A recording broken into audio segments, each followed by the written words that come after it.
S'il y a un problème, faites-moi signe. Je vois quelques gens à droite, donc Alexandre, Aïcha et d'autres personnes. Donc, s'il y a un problème, sautez, hurlez, faites ce que vous avez besoin de faire. On va commencer avec une question simple. Devions-nous écouter nos émotions?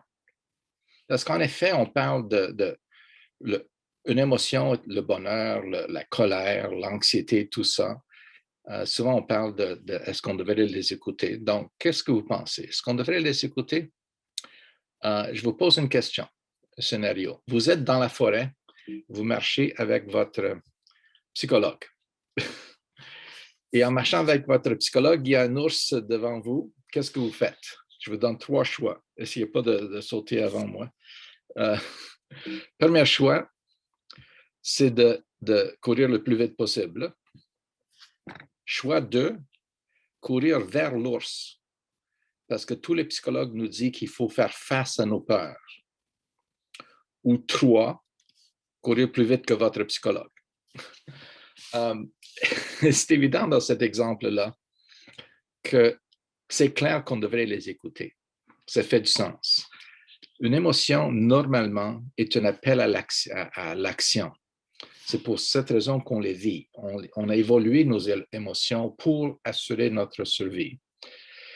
Si j'ai en effet tous les mal, tous les inconforts physiques ou émotionnels, c'est un genre de reconnaissance du corps qui dit il y a quelque chose qui ne va pas, pourriez-vous faire quelque chose? J'ai soif, je bois. J'ai faim, je mange. J'ai peur, je fuis. Donc, normalement, ça nous pousse à agir d'une façon qui me protège. Il y a des ours, je me retire. Donc, c'est normal d'être anxieux. C'est clair que si on n'est pas anxieux, en effet, aujourd'hui, j'ai lu un article, il y a une femme qui a été tuée par un ours en Alberta, je pense. Donc, ça arrive. Okay? C'est pas une mauvaise chose d'être anxieux. En effet, quand il neige, on ralentit parce qu'on a peur de déraper. C'est pas notre ennemi, normalement. En effet, la question soulevée souvent, c'est quoi le stress et l'anxiété? Est-ce que c'est la même chose?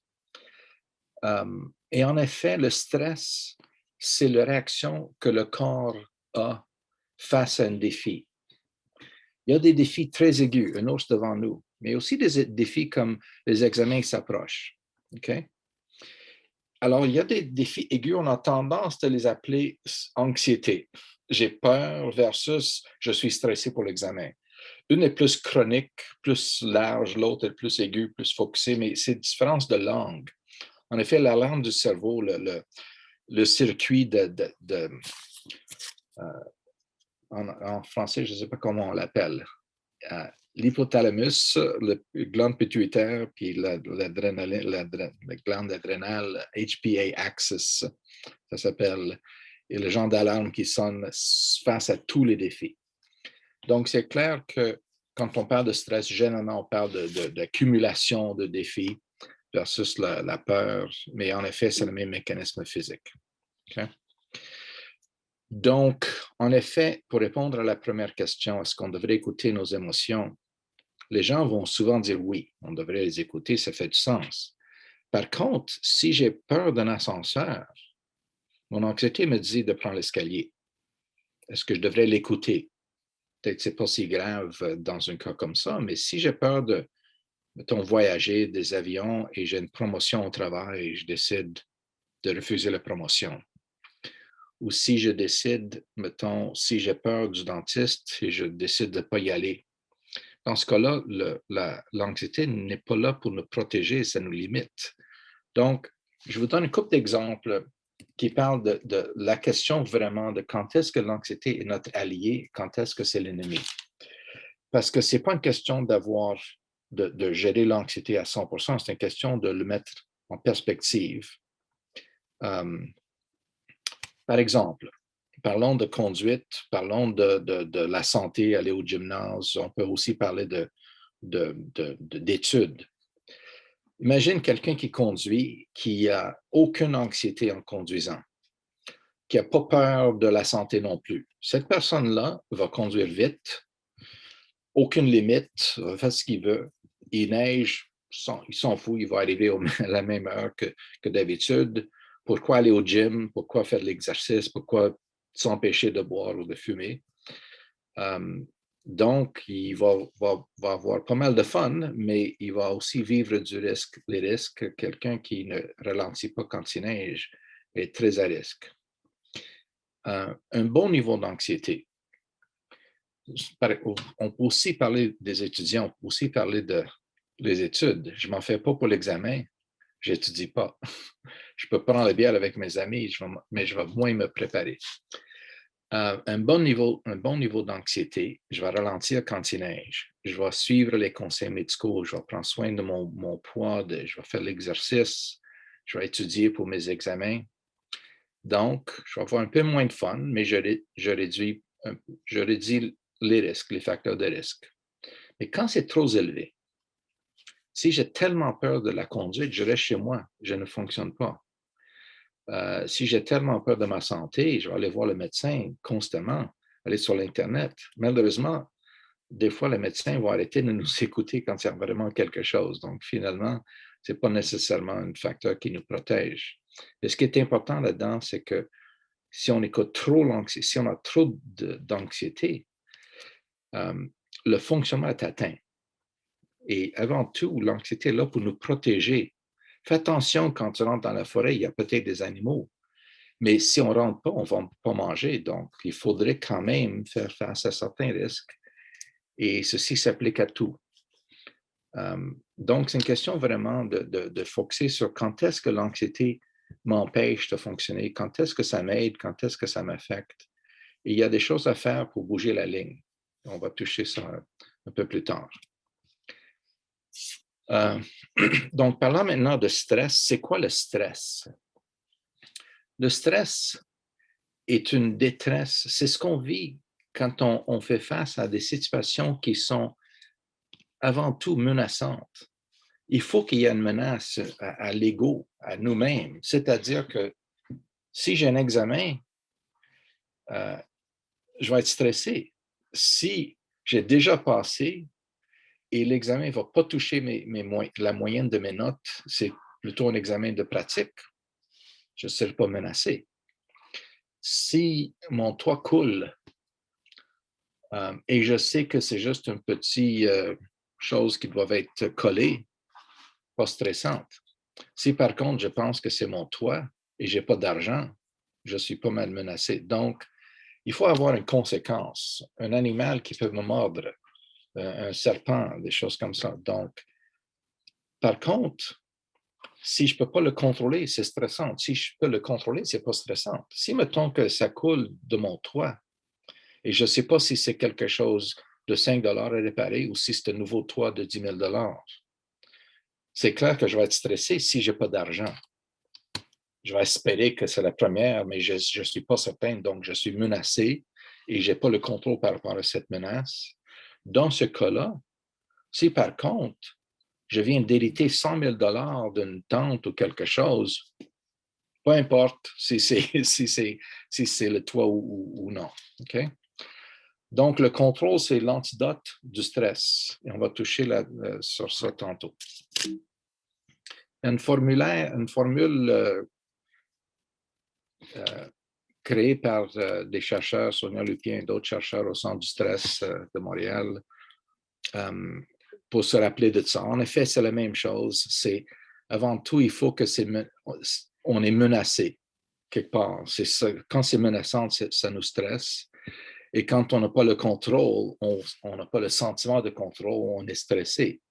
Par contre, il y a aussi les questions d'imprévisibilité et de la nouveauté. Pourquoi? Parce que ça enlève le contrôle. Quand quelque chose est nouveau, devant moi, j'ai quelque chose, une nouvelle cour, un nouvel job, une nouvelle relation, je ne sais pas à quoi m'attendre, je vais être plus stressé parce que je ne sais pas si je vais être capable de répondre à ça. Quand c'est imprévisible, si je ne sais pas qu'est-ce qui peut arriver, c'est clair que je vais être stressé parce qu'encore, je suis moins en contrôle, moins préparé. Il y a des profs ici, il y a aussi des élèves devant moi. Combien de fois ça arrive quand on a un examen qu'un étudiant lève sa main et demande la question, qu'est-ce qu'il va voir sur l'examen? Okay? C'est toujours le cas. C'est un genre de question qui est l'équivalent de dire, parmi toutes les choses que vous avez enseignées, qu'est-ce que je peux ignorer? Qu'est-ce que je n'ai pas besoin de savoir? Pourquoi les élèves demandent ça? Parce qu'ils sont stressés, ils ne savent pas quoi faire, ils ne savent pas quoi étudier. Donc, quand on a un peu de prévisibilité, on va se sentir plus en contrôle, plus capable d'étudier, se préparer pour ça. Donc, quand c'est imprévu, imprévisible, quand c'est nouveau, on manque de contrôle. Pour cette raison, l'inconnu, le doute, l'incertitude deviennent stressants pour tout le monde. Donc, un des défis, c'est de contrôler ce qu'on peut contrôler, mais de gérer ce qu'on ne peut pas contrôler. Et on sait déjà que c'est la sagesse de la vie, mais c'est évidemment que ce n'est pas toujours facile. Mais ça, c'est les enjeux, de savoir quand est-ce que je peux réduire mes stress en prenant le contrôle et comment je peux dealer avec le manque de contrôle absolu. Je vais le simplifier pour vous. Le stress, il y a deux éléments. Il y a des facteurs qui augmentent le stress. Qu'est-ce que j'ai devant moi? Les défis. Ce n'est pas seulement les ours et les examens, mais ça peut être aussi des choses comme j'ai beaucoup de travail au boulot, j'ai 15 examens à corriger, j'ai des problèmes familiaux, mes parents sont malades, etc., etc. Peu importe tout ce qu'on a sur nos épaules, la pile de responsabilités, les défis, les menaces est stressante. Plus que la pile est grosse, plus que je vais être stressé. Mais une interaction entre ça, qu'est-ce que j'ai à faire et comment je gère ça. Il y a des gens qui ont très peu de responsabilités, mais sont très stressés parce qu'ils n'ont pas la confiance, ils n'ont pas les habiletés. Il y a des gens qui... Bon, on va parler plus de détails, mais la réalité, c'est que, imagine que je vous donne je vous demande d'écrire une lettre. Il est 9 heures le matin, je vous demande d'écrire ça pour midi. Vous avez 3 heures d'écrire une lettre. La plupart de nous, on ne serait pas trop stressés. C'est une page, je peux m'arranger. Si par contre, vous êtes le genre qui dit « Ah, j'écris mal, oh mon Dieu », vous êtes le type qui va aller sur le petit Larousse, chercher les synonymes, toutes sortes de choses, commence une lettre, non, c'est pas bon, on recommence à zéro. Cette personne va être pas mal plus stressée que notre personne avec le même défi. Par contre, si je demande à quelqu'un à 9 heures du matin de m'écrire 10 lettres, cette personne va être stressée quand même. Donc, la grandeur de la pile et comment je gère la pile me stresse.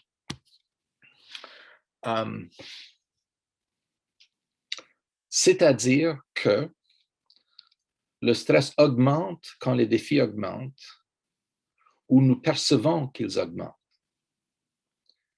Si j'ai un examen ou si j'ai une lettre à écrire et je dis « Ah, ça, c'est la carrière de la personne dépend sur cette lettre », le défi va être plus élevé. Si je dis que cette présentation, cet examen compte pas grand-chose, j'ai déjà passé tout le reste et j'ai pas besoin de plus, je suis moins stressé. Une autre personne qui dit « Oh mon Dieu, ma carrière va dépendre là-dessus, etc. » va être plus stressé. Donc, le stress augmente avec les défis ou plus précisément avec la perception des défis. Okay? Le stress diminue quand nous avons les outils pour y répondre ou quand nous croyons les avoir. Quelqu'un qui a besoin de faire une présentation devant sa classe va être très stressé si elle manque de confiance. Mais si elle est bonne, mais elle manque de confiance, elle va être stressée. Si elle n'est pas très bonne, mais elle croit qu'elle est bonne, elle serait moins stressée. Donc, c'est plutôt une question de perception de les deux aspects. Perception du défi et perception du contrôle. Donc, regardons cette formule d'une façon plus détaillée. Okay? La pile et comment je gère ma pile. Qu'est-ce qui contribue à ça? Il y a des attentes personnelles. Des fois, nous-mêmes, on dit « je devrais ». Je vais apprendre une autre langue. J'aimerais faire plus d'argent. J'aimerais passer plus de temps avec mes parents, avec mes enfants, etc., etc. Je devrais aller au gym 3 fois par semaine. Donc, il n'y a pas de limites sur les attentes qu'on peut s'imposer sur nous-mêmes, n'est-ce pas? Et si je ne suis pas capable de reconnaître mes propres limites, ça, c'est un genre de pédale de gaz. Ça, c'est un frein. S'il n'y a pas de frein, ça roule vite et la pile augmente vite. Mais il y a aussi des défis imposés par des facteurs externes. Des fois, j'ai 5 examens cette semaine. J'avais un client qui vient de survivre la dernière session de son bac. Il y avait 5 examens la semaine passée, 5 examens finaux. C'est rare. Moi, je pense que j'ai vécu des grosses semaines, mais jamais comme ça. Donc, des fois, on n'a pas grand choix. Excuse-moi, des facteurs aussi sont des fois des collègues, des membres de la famille, les autres étudiants. Peux-tu m'aider avec ci, avec ça? C'est-à-dire que les demandes potentielles sont pas mal infinies. Hein? Et le problème, c'est que quand on est bon, quand on veut plaire le monde, souvent, on ne va pas dire, excuse-moi, on ne va pas pouvoir dire non. Ou des fois, on a un manque de choix. Donc, quelqu'un qui ne s'affirme pas, ou quelqu'un, plus important, quelqu'un qui veut plaire les autres. Si je veux plaire les autres, je vais avoir plus de misère à dire non et je vais mieux faire le travail pour les plaire. Et quand je le fais bien, les gens vont vouloir plus. C'est sûr que si je m'en vais acheter des souliers et ils sont 100 $, je vois à côté que les mêmes souliers sont 80, je vais payer 80. Si je peux les avoir à 50, je vais les prendre à 50. C'est clair qu'on va essayer toujours d'avoir le maximum pour le minimum d'efforts, le maximum en échange. Des fois, c'est nous le soulier. Des fois, on est les enseignants, on est les TS, on est les collègues. Et les gens vont être contents qu'on livre bien la marchandise. Donc, ça, c'est presque infini. Là. Ça, c'est un pédale de gaz qui pousse pas mal. Ça, c'est les freins. Sans frein, la pile augmente, augmente, augmente. Il n'y a aucune personne qui peut tolérer une demande infinie. Tout le monde peut craquer quand c'est trop gros. Il y a des gens qui peuvent en prendre pas mal, mais tout le monde a ses limites. Regardons maintenant l'autre côté. Comment je gère les défis que j'ai? J'ai X nombre de défis. Par contre, comment je livre ça? Qu'est-ce que je m'attends? De faire un PowerPoint, de faire une lettre de référence, d'écrire un travail écrit, de faire, de peinturer ma cuisine. Okay? Il y a des gens qui le vont faire d'une façon très rapide. Il y a des gens qui sont excessivement perfectionnistes, qui vont recommencer à zéro. Donc, le même travail devient plus difficile pour certains. Il y a des gens qui vont mettre 1 heure dans un tel projet et d'autres gens, dans le même projet, vont mettre 6 heures. Okay? Donc, quand j'ai des normes très élevées, très démesurées, les défis deviennent plus difficiles à gérer, plus de stress, mais aussi, ce qui est intéressant, c'est que j'ai une tendance aussi de me pousser plus. Donc, ça contribue aussi à la pile si je suis très exigeant. Donc, les standards élevés sont un facteur très important dans le stress. Et on va toucher là-dessus tantôt. Manque de confiance, un autre sujet important. La personne qui se sent comme un imposteur, la personne qui pense qu'elle n'est pas bon à rien, qui n'a pas le talent, qui a peur d'avoir l'air fou devant la classe, va être pas mal plus stressé que quelqu'un qui a beaucoup de confiance en elle-même. Et ça aussi, on va toucher tantôt. Des fois, il y a un manque de soutien externe. On est les seuls enfants pour prendre soin de nos parents. Notre collègue est malade, on doit le remplacer. Donc, des fois, il y a une pénurie, des fois, il y a d'autres facteurs externes qui font que j'ai plus de misère à gérer ce que j'ai à gérer, mais j'ai aussi une tendance à hériter plus de responsabilités.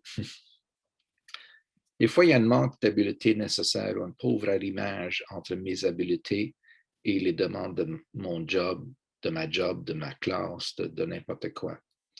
Je mentionne ça parce que des fois, on n'est pas capable parce qu'on manque d'habileté. Ce n'est pas la fin du monde. Le problème, c'est que les gens ont tendance à dire que pour faire ce travail, je dois avoir tout, ou quand on me demande de faire telle tâche au lieu de celle-là, j'ai besoin d'être capable. Si je suis bon, je devrais être capable à tout faire. Non, ce n'est pas nécessaire. Je peux être très bon, je peux contribuer à mon entreprise, à mon cégep et tout le reste, même si je manque, j'ai certaines lacunes. Donc, ce n'est pas la fin du monde d'avoir ça, mais il faut accepter ça. Par exemple, si on m'engage comme psychologue dans un hôpital, je dis, OK, je pense que je serai assez capable. Si on m'engage comme gestionnaire des médias sociaux, honnêtement, là, j'ai un compte Twitter que je n'ai pas tweeté depuis 6 ans. Et je n'ai pas de Facebook ou de n'importe quoi. Donc, demande-moi pas de gérer ça. Regardez bien cette diapositive.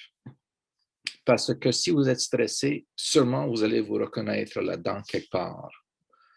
En effet, souvent, c'est une combinaison de facteurs, mais tout le monde qui est stressé peut voir d'où ça vient leur propre stress là-dedans. Je peux vous dire que parmi mes clients, les facteurs les plus importants, celui-là est important.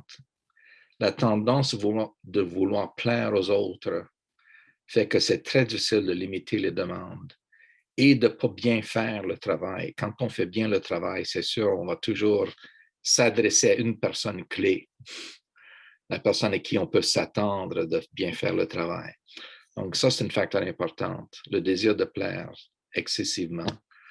Les gens qui ont des attentes trop élevées, les gens qui manquent de confiance. Ça, c'est les 3 facteurs les plus importants, mais clairement, il y en a d'autres. Okay? Qu'est-ce qui explique ça? Dans un sens, revenons là-dessus, on va parler de la personnalité. Parce que ce sont des facteurs de personnalité, n'est-ce pas, qui jouent un rôle là-dedans? La personnalité, il y a différentes façons de les décrire. Mais il y a de la recherche là-dessus et les chercheurs, à travers les années, ont établi un pattern assez clair qu'il y a 5 facteurs qui semblent toujours dominer la recherche et on a pas mal développé un consensus sur la théorie de 5 facteurs. Et je marque océan parce qu'il y a une façon de se rappeler de ces mots-là. Donc, la théorie des 5 facteurs dit essentiellement qu'on a tous des dimensions, 5 dimensions de personnalité qui se combinent à différents degrés, qui créent notre personnalité.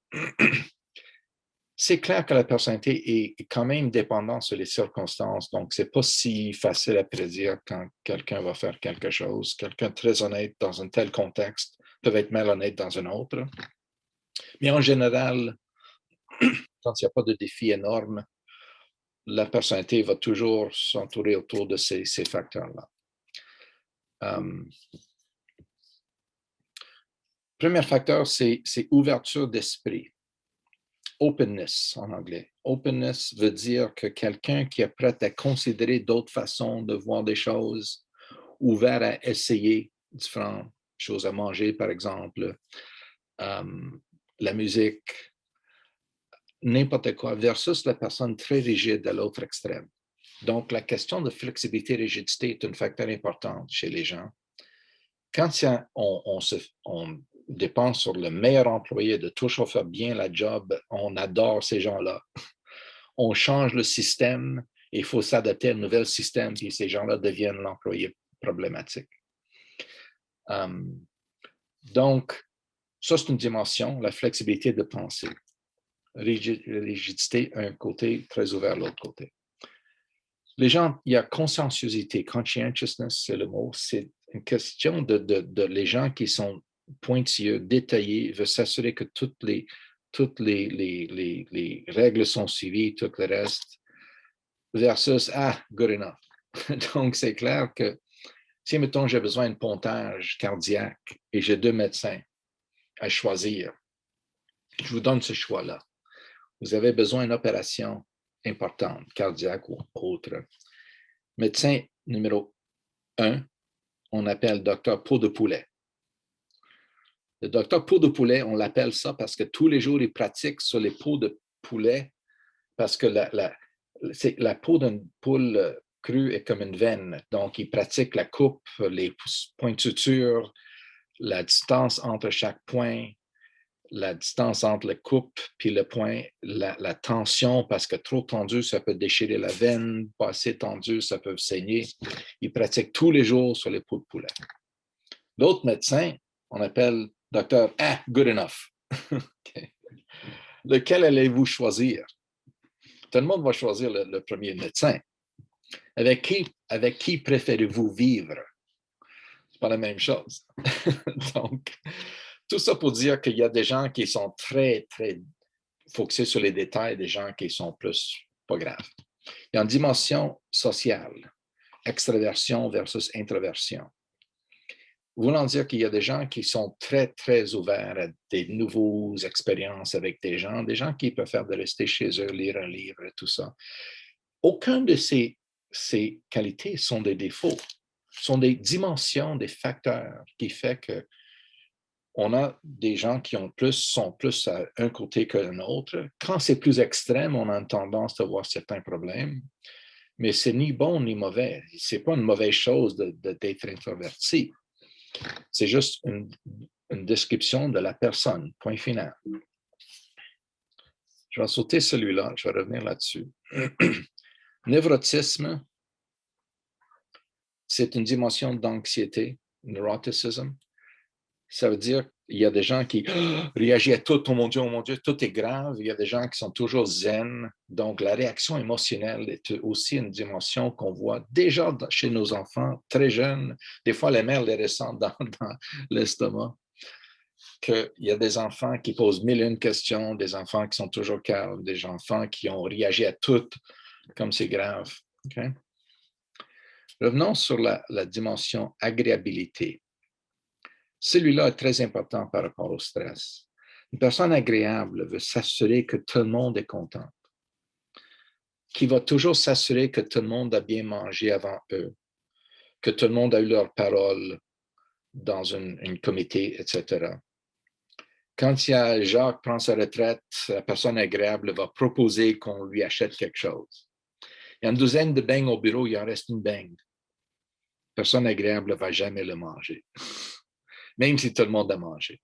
Il va toujours dire, quand on leur demande qu'est-ce que ça tente de manger, oh, je suis assez facile.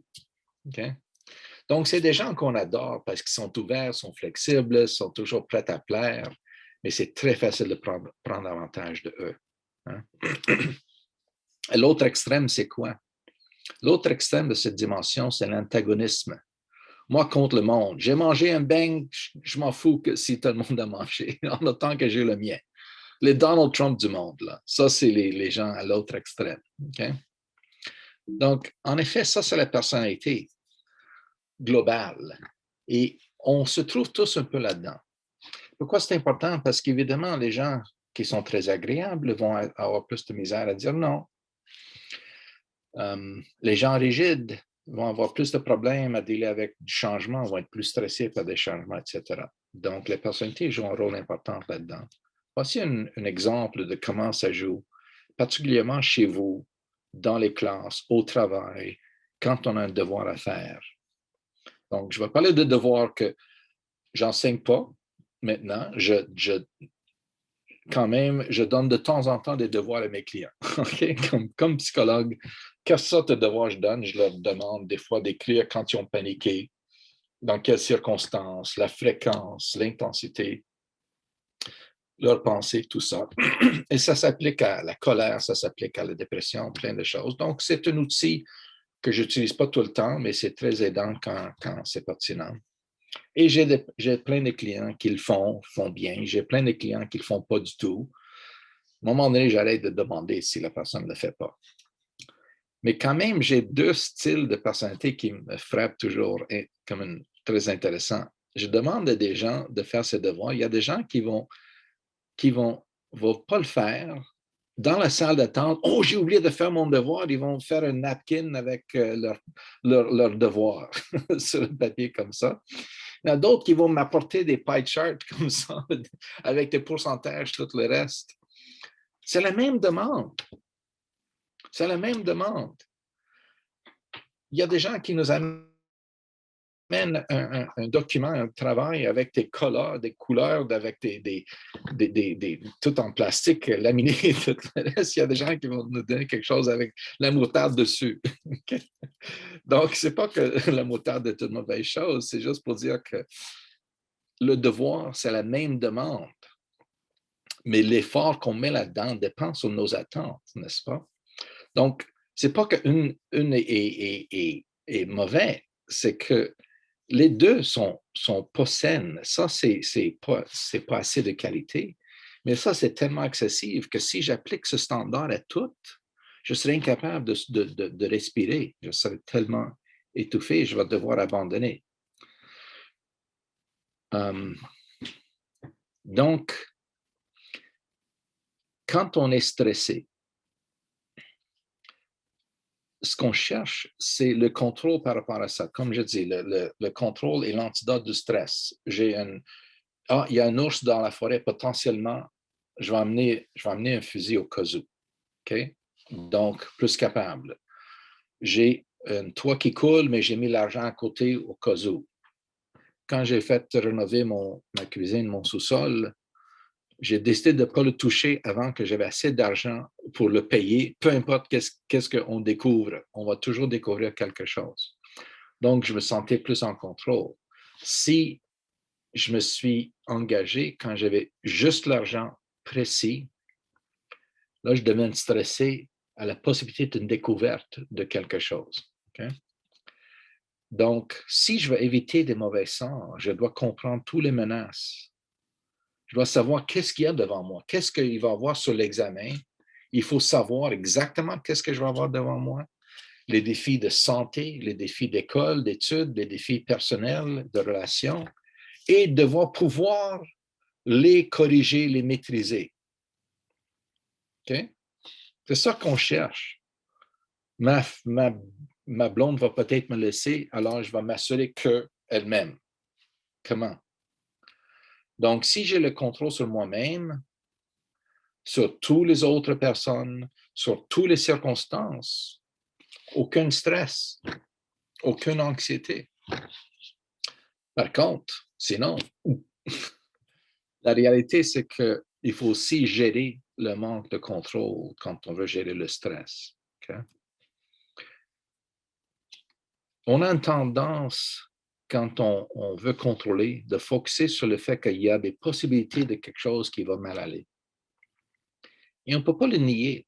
Tout est possible. Mais même si quelque chose est possible, ça ne veut pas dire que c'est probable. Okay? Excuse-moi. Par exemple, je peux vous dire que vous allez probablement tous mourir vieux ou vieilles. C'est une réalité, c'est un constat. C'est vrai. On va presque tous être vieux, plissés, cheveux blancs, etc., après avoir vécu une longue vie. Mais possiblement, on va mourir jeune, ou dans mon cas, plus jeune. Les deux sont des constants. Et si on cherche la certitude de savoir est-ce que je vais vivre longtemps, on va être emprisonné par la possibilité de ne pas. Okay? Regardons un autre exemple.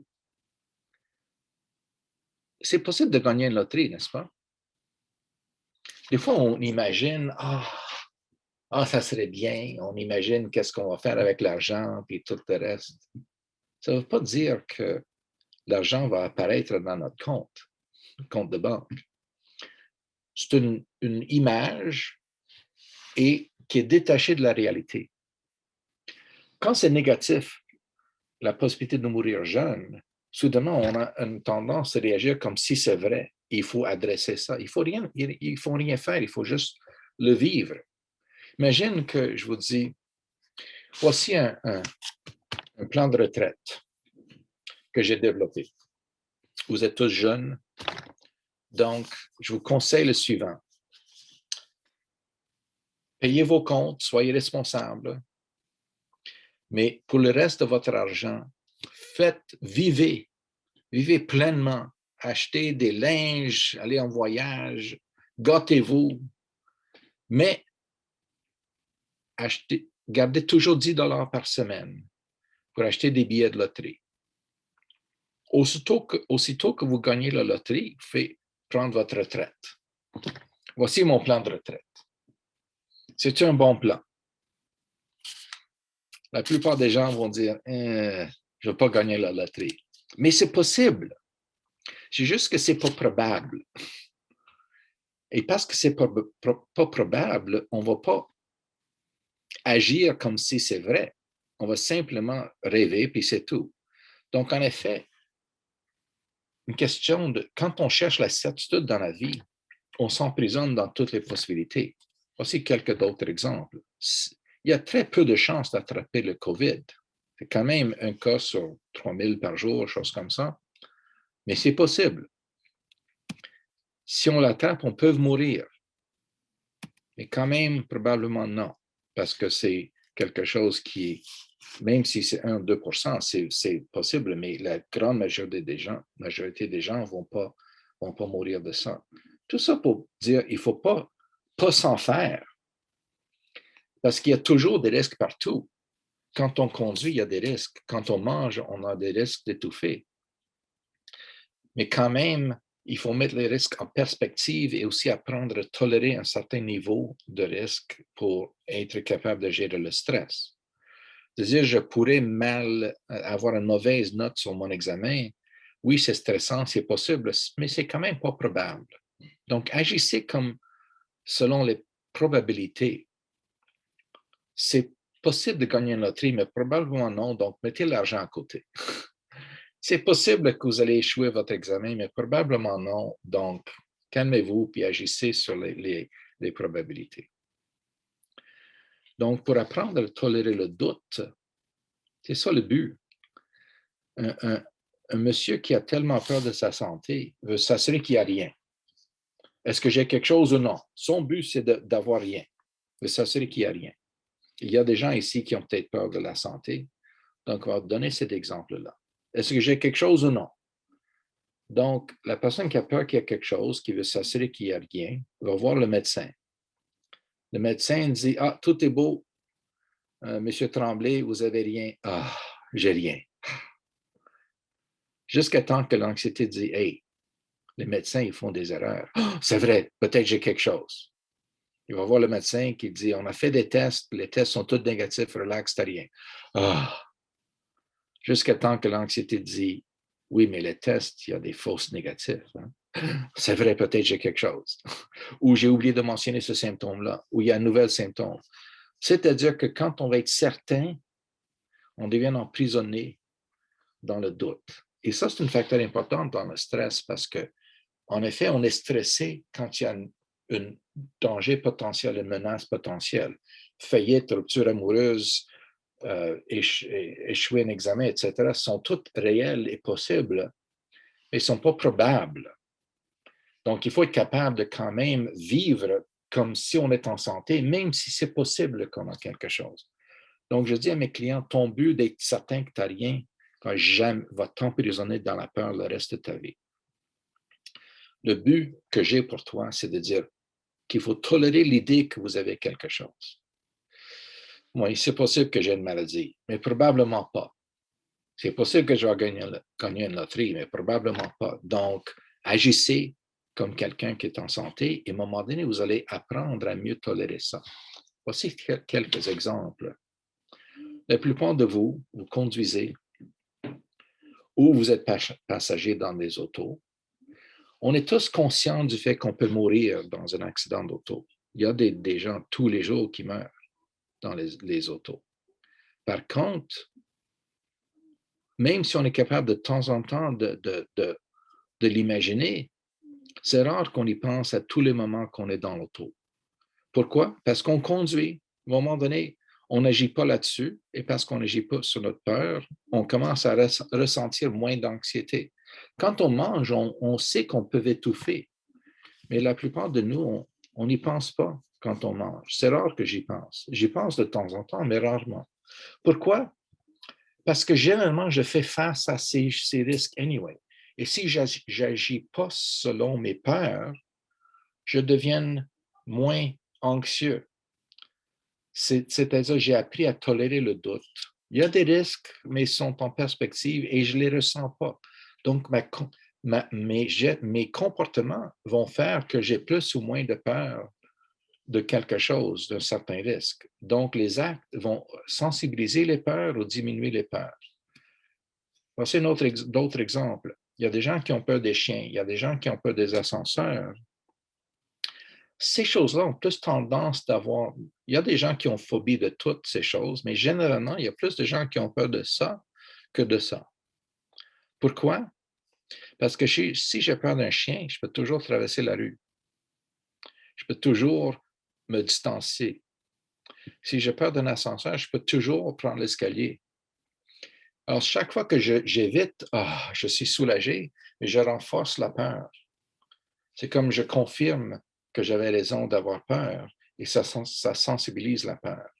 Donc, tout ça pour dire que si on n'agit pas selon notre doute, selon les risques, à un moment donné, on les ressent moins.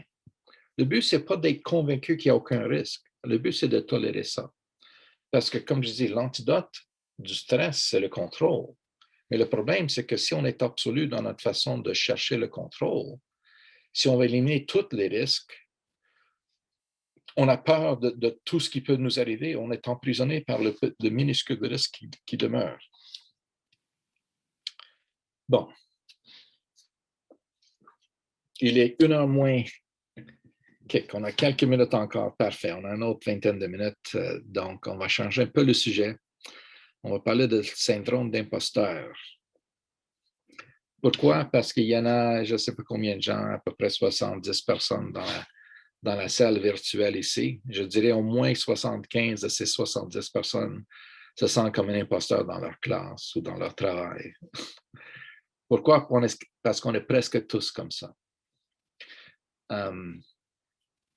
Qui parmi nous se sentait à sa place à l'école secondaire? Là? À notre réunion de l'école secondaire, tout le monde à qui j'ai parlé ont tout dit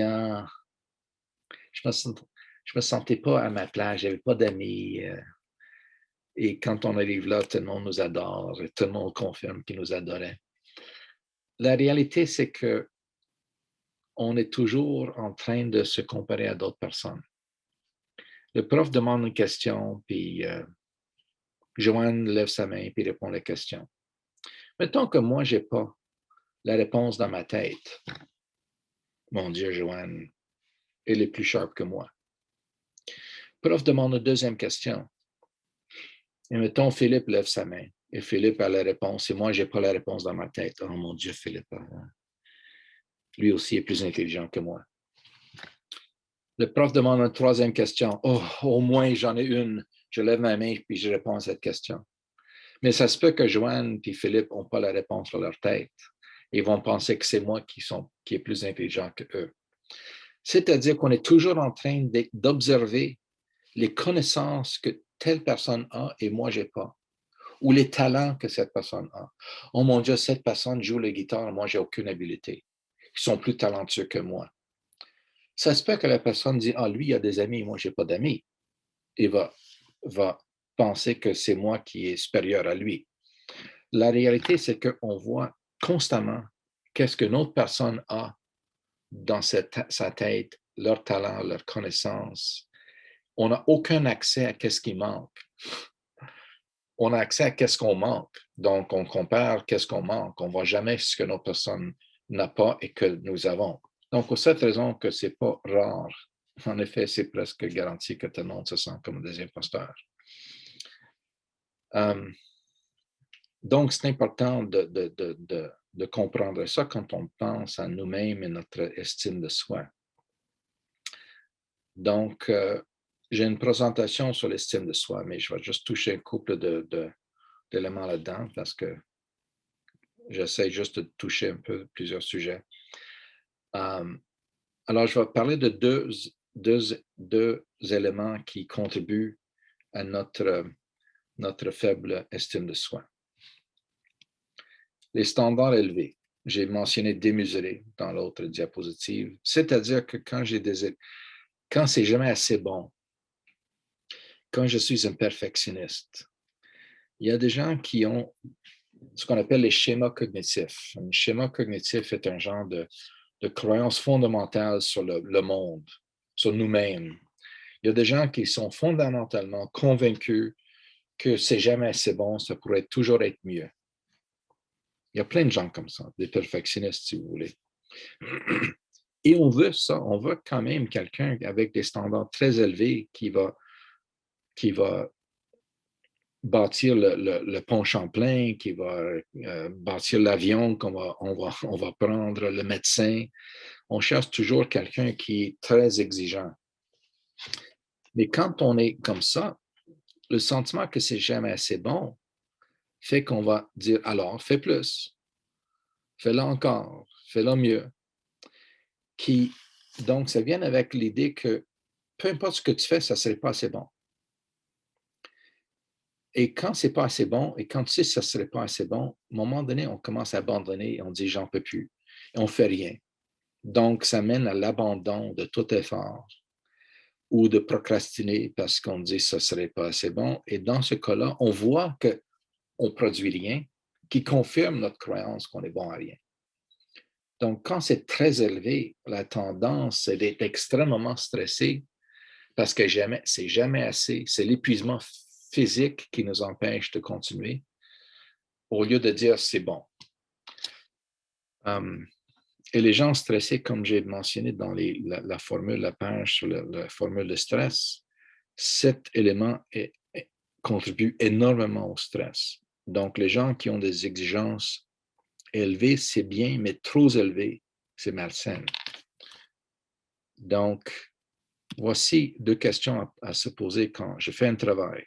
Peu importe si c'est un travail écrit, si c'est une présentation, si c'est n'importe quoi, un dîner que j'ai cuisiné. Okay?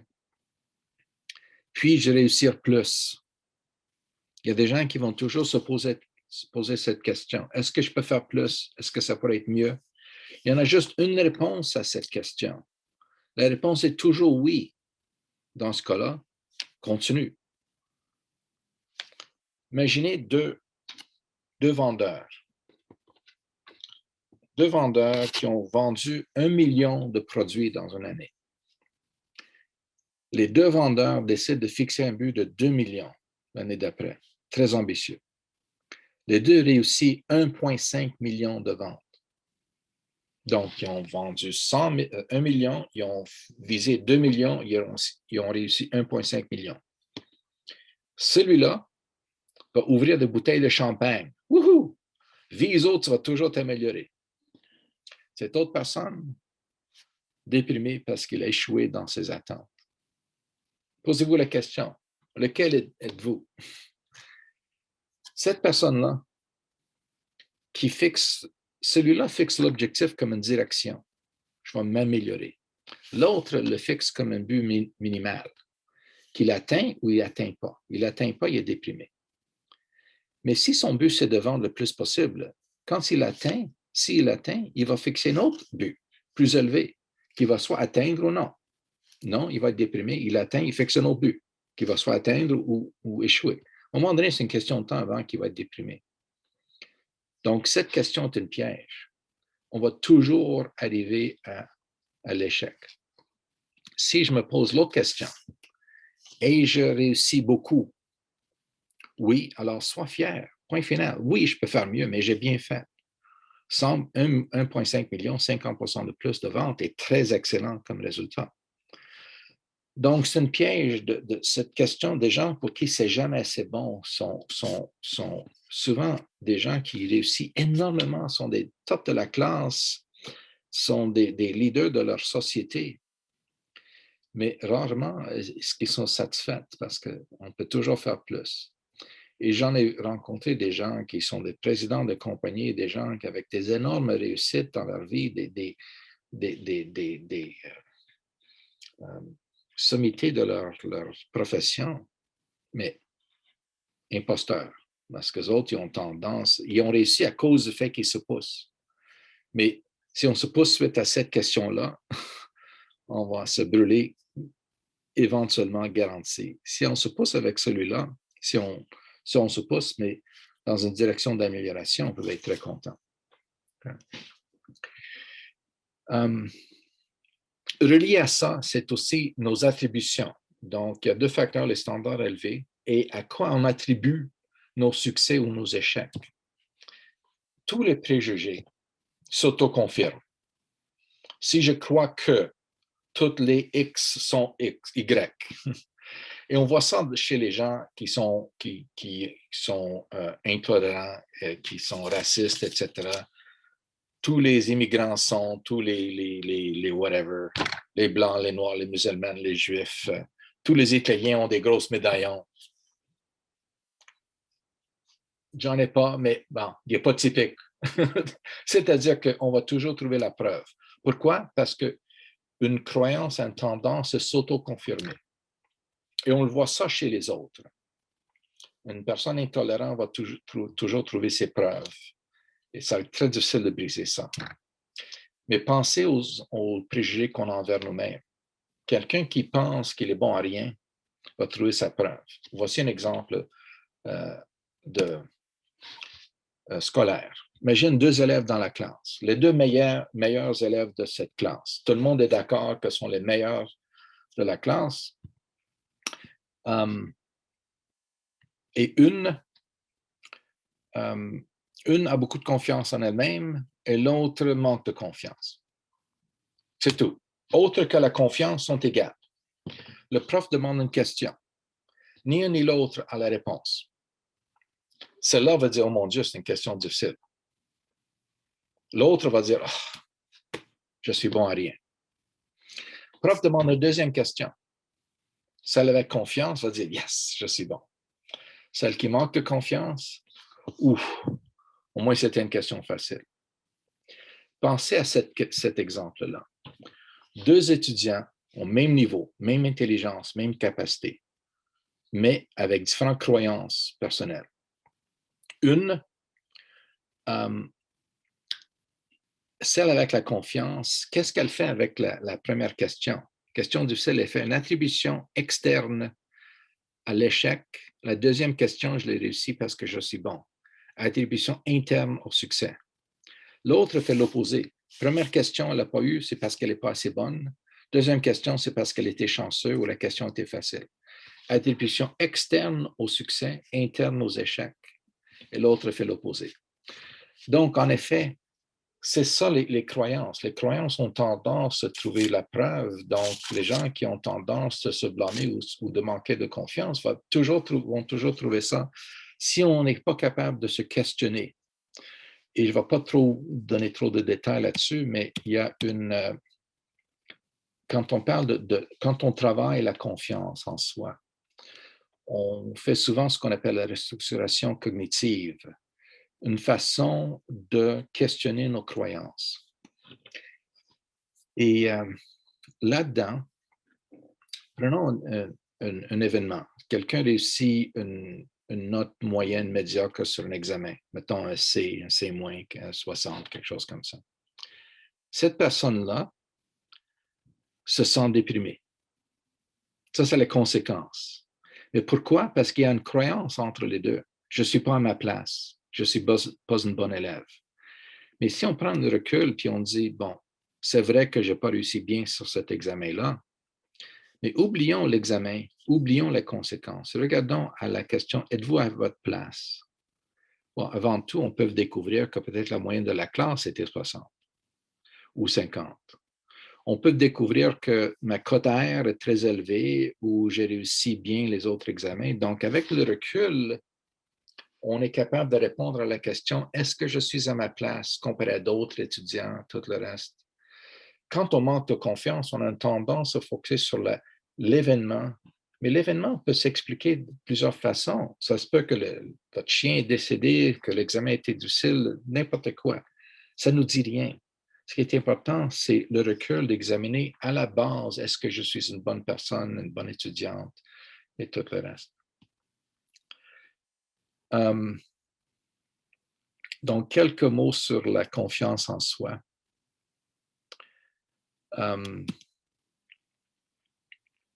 Vite, regardez autour de vous. Il y a des gens qui ont beaucoup de compétences, selon vous, sont des bonnes élèves, des bonnes personnes, mais des fois, on manque de confiance. Vous les connaissez tous, n'est-ce pas? Vous connaissez aussi des gens qui ont beaucoup de confiance en eux-mêmes, mais pas nécessairement les compétences. On a pas mal de ces gens-là aussi dans notre entourage.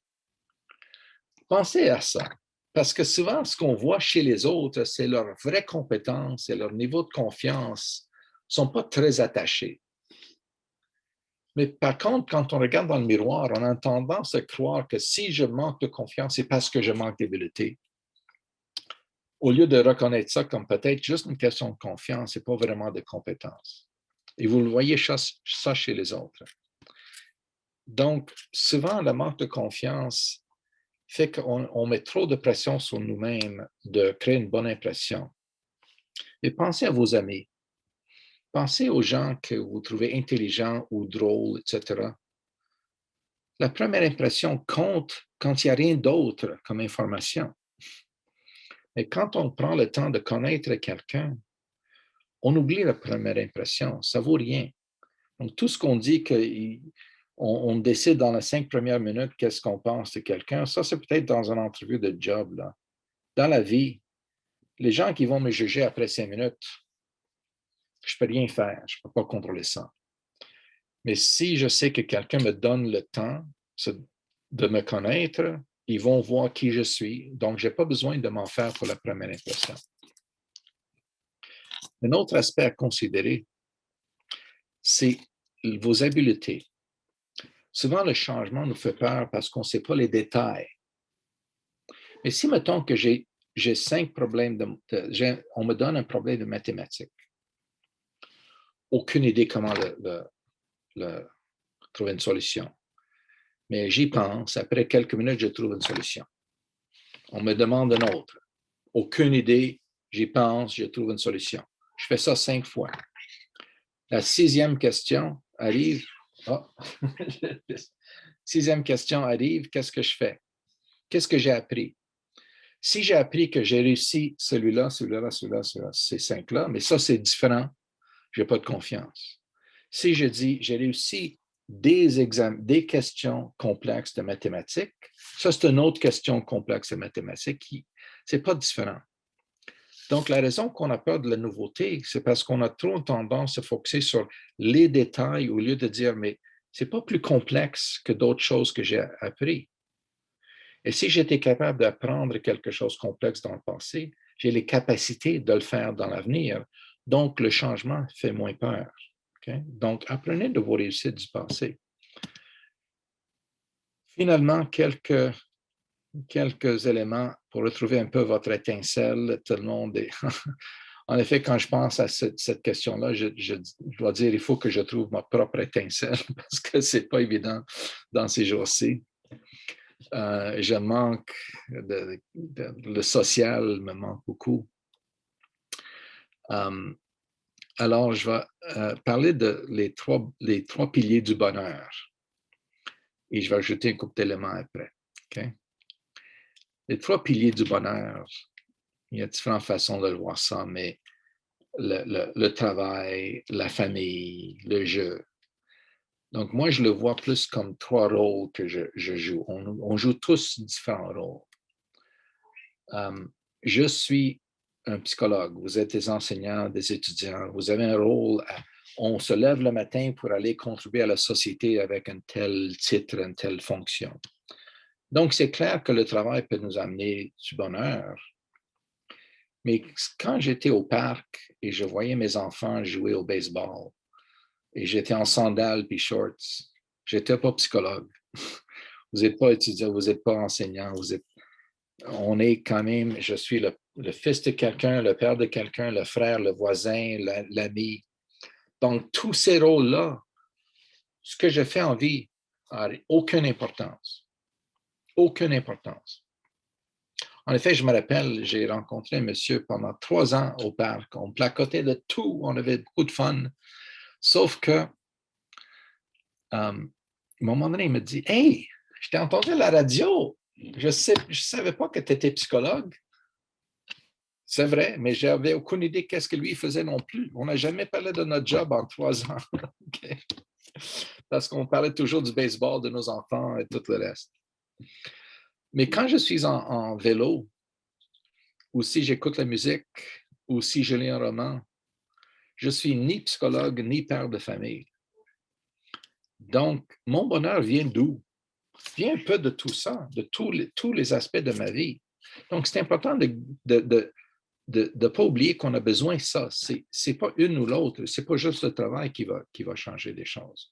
Donc, les éléments à considérer dans chacun de ces trois éléments, par rapport au travail, là, par rapport à qu'est-ce que vous allez faire dans votre vie après le cégep, le créneau se développe avec le temps. On ne peut pas savoir exactement ce qu'on va faire. Demandez aux adultes autour de vous quel chemin ils ont pris. Il y a beaucoup de gens qui ont commencé en génie puis ils deviennent d'autres choses. Ils ont commencé en ci, en ça. Est-ce que quand j'ai étudié, j'avais imaginé que j'allais faire des présentations aux étudiants du cégep dans 40 ans? Je n'avais aucune idée. Mais on développe à travers le temps, on a des opportunités, puis on choisit selon nos goûts.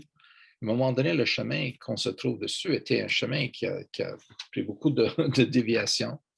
Donc, faites confiance que vous allez découvrir éventuellement une bonne piste. Le deuxième, l'élément social, souvent ce qui manque, particulièrement ces jours-ci avec le COVID, on est limité là-dedans. Mais pensez à comment ça se fait que vous avez développé vos amitiés. Si vous avez un meilleur ami, une blonde, n'importe quoi, où est-ce que vous les avez rencontrés? Souvent, c'est à l'école, c'est au travail. Mais comment ça qu'est-ce qui a créé ça? Les ingrédients sont très simples. Une personne, vous-même, et la présence d'autres personnes. Dans un contexte, on parle à quelqu'un, puis on développe une amitié ou des fois un amour. On n'a pas commencé en disant je m'en vais chercher une amitié. Ça se fait naturellement avec les contacts. Donc, et quand on change de contexte, on s'en va ailleurs, on n'est plus amis avec jusqu'à temps qu'on les croise encore. Hey, c'est comme on n'a jamais perdu une minute dans notre relation. Donc, n'oubliez pas que c'est le contexte qui crée les amitiés.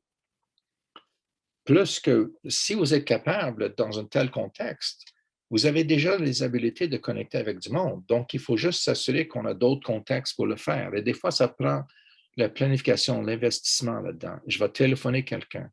Je vais proposer qu'on a un autre contexte autre que l'école. Parce qu'à l'école, c'est facile, mais de le faire après l'école, ça prend que quelqu'un appelle ou planifie une activité. Et parlant d'investissement, il faut aussi investir dans nos intérêts. J'étais un grand amateur de tennis quand j'étais jeune, mais la première fois que j'ai joué, j'ai frappé la balle par-dessus la clôture dans la piscine municipale. C'était pas le fun, mais bon. Après ça, j'ai frappé un couple de coups qui ont rentré dedans. Je dis, ça vaut la peine d'essayer encore. Et après avoir pratiqué, investi, j'ai beaucoup aimé ça. Aujourd'hui, c'est le golf. Mais la première fois que j'ai joué le golf, j'ai appris à déplacer une motte de gazon d'à peu près telle grandeur d'ici à quelques verges plus loin. Et la balle restait là. Donc, c'était pas tellement le fun. Mais j'ai réussi. La musique que j'adore et pas toujours la musique que j'ai beaucoup aimée la première fois que je l'ai écoutée. Même chose avec la nourriture. Si on est prêt à investir un peu de temps, à laisser le temps développer nos intérêts, des fois, ça ne nous touche pas, mais souvent, ça développe dans un grand intérêt. Mais les gens qui sont fermés à ça ou qui s'attendent à être passionnés de quelque chose avant de l'essayer, la passion ne commence pas avant l'essai. Donc, investissez, vous allez découvrir plein d'intérêts musicaux, de lecture, de passe-temps, etc. Donc, c'est important de garder une balance et d'investir dans chacun de ces rôles que vous jouez. Le travail est une partie de vous. Il faut aussi investir dans vos relations, il faut investir dans vos intérêts. Et quand on a cette balance-là, si j'ai un problème dans ma relation, j'ai quand même d'autres choses à quoi sur quoi me pencher. Mais par contre, il n'y a pas seulement ça. Il y a aussi le moment présent. Je peux marcher dans la rue ou je peux conduire et j'écoute une chanson puis je commence à chanter mal, mais quand même, je chante. Et à un moment donné, je vois une croix à côté de la rue avec des fleurs en sac de plastique. Je dis, là, quelqu'un est décédé. Et ça me plonge dans une tristesse assez profonde. Quelques moments après, le téléphone peut sonner, ça peut être une amie. « Hey, comment ça va? » Bla, bla, bla. Donc, pensez à ces émotions-là. Le plaisir dans la musique, la tristesse et la joie sociale, les connexions personnelles, peuvent tout arriver à l'intérieur de 30 secondes. Donc, le bonheur n'est pas seulement ma carrière ou mes relations, c'est aussi la capacité d'apprécier le café que je prends ou le fait que je viens de rire ou que je vois un animal que je peux flatter, etc. Donc, c'est aussi important de ne pas oublier qu'à chaque moment de votre journée, une connexion personnelle avec quelqu'un, de rire ou un goût plaisant, n'importe quoi, un bon feeling, vous amène aussi une bonheur dans le moment, sans trop focuser seulement sur les grands buts de la vie. Et ultimement, le dernier élément ingrédient pour le bonheur, c'est d'accepter ce qu'on ne peut pas tout contrôler. Accepter quelque chose ne veut pas dire aimer quelque chose. Quelqu'un qui vit un malheur, quelqu'un qui est dans une chaise roulante, quelqu'un qui a perdu un être cher, ne peut pas le changer.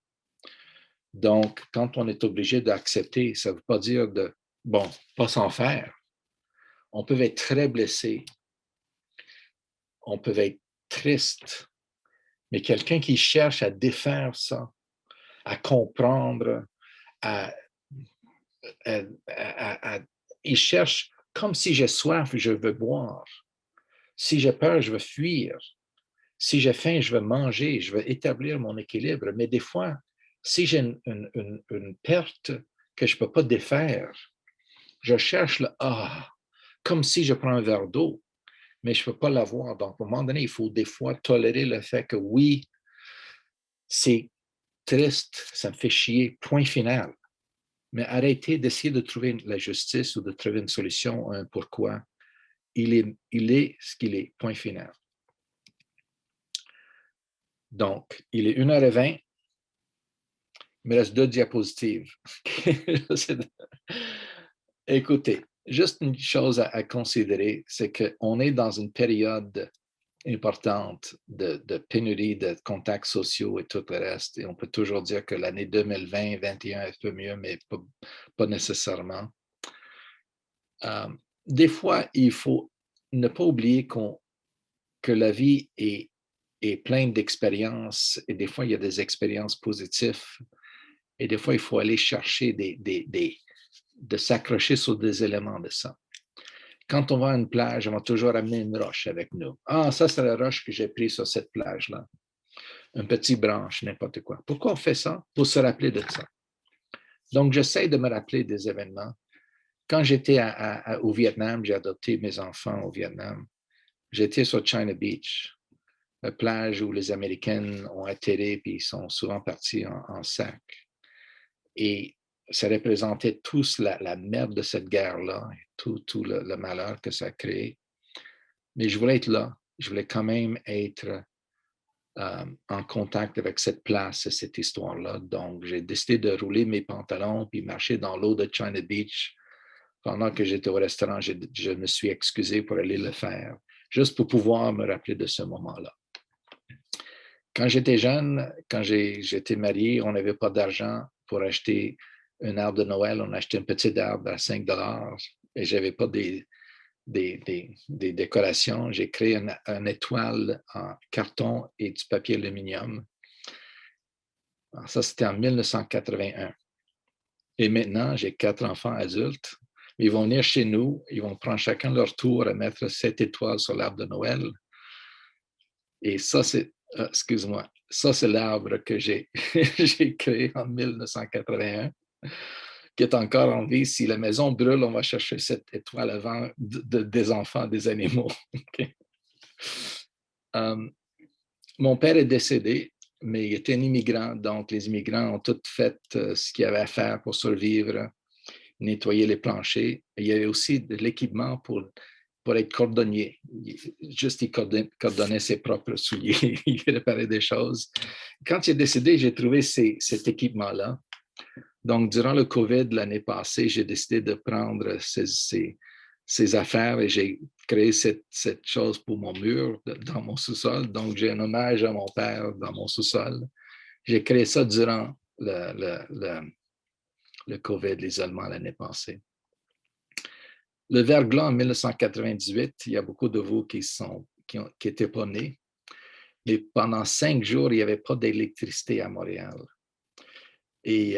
Mais une journée, on a mis tout sur le balcon pour garder les choses du congélateur, mais il a monté en haut de 0 degré. Donc, la crème glacée qui était là a toute fondu. Donc, j'avais mes 2 enfants dans le temps. J'avais mon neveu et ma nièce. Et j'ai pris 5 pailles. J'ai pris une pour moi-même. J'ai donné les autres 4 pailles. Puis j'ai dit, allons-y, on va sucer le crème glacée. Donc, on a fini notre crème glacée durant le verglas. Et c'est un moment que je me retiens de cet moment-là. Donc, je vous encourage évidemment, si possible, de créer vos souvenirs de ces temps-ci, parce que quand vous êtes vieux ou vieille, vous allez vous rappeler de ça. OK? Donc, dernier point, c'est la question du bonheur, parce que les étudiants sont focusés sur leur carrière et qu'est-ce qu'ils vont faire en vie.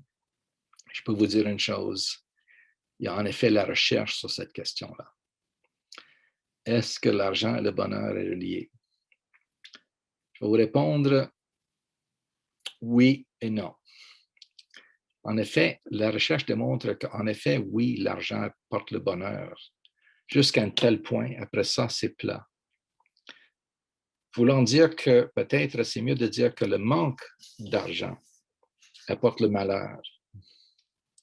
C'est-à-dire que aussitôt qu'on a assez d'argent pour payer notre compte, avoir une maison, un auto, tout le reste, le bonheur dépend sur nos relations, sur nous-mêmes.